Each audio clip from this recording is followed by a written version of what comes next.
High range NSS union Peermade മേഖലാ പ്രവർത്തക യോഗം ശ്രീകൃഷ്ണവിലാസം NSS കരയോഗ മന്ദിരത്തിൽ നടന്നു. യൂണിയൻ ചെയർമാൻ KS അനിൽകുമാർ യോഗം ഉദ്ഘാടനം ചെയ്തു.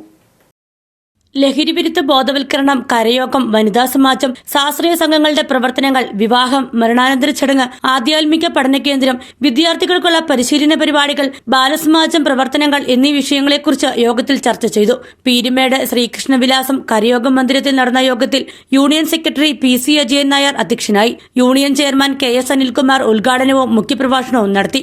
അതിന് നമ്മൾ ചെയ്യേണ്ടി വരുന്നത്, പ്രധാനമായിട്ട് നമ്മൾ ചെയ്യേണ്ടത്, നമ്മളുടെ കുടുംബങ്ങളിൽ, കരയോഗ കുടുംബങ്ങളിൽ നടക്കുന്ന വിവാഹ മരണാനന്തര ചടങ്ങുകളെ വളരെ മനോഹരമായും ഭവ്യതയോടുകൂടിയും മറ്റുള്ളവർ കണ്ടാൽ ആകർഷിക്കുന്ന വിധത്തിൽ വളരെ ഭവ്യതയോടുകൂടി നടത്തുന്ന എല്ലാ ആചാരങ്ങൾ മര്യാദകളും പാലിച്ച് നടത്തുന്ന ഒരു സമ്പ്രദായത്തിലേക്ക് നമ്മൾ വണ്ടിപ്പെരിയാർ കരയോഗം പ്രസിഡന്റ് ചന്ദ്രശേഖരൻ പിള്ള, യൂണിയൻ ഭരണസമിതി അംഗം KV അജയകുമാർ, കമ്മിറ്റി അംഗം KK ഗോപകുമാർ എന്നിവർ സംസാരിച്ചു.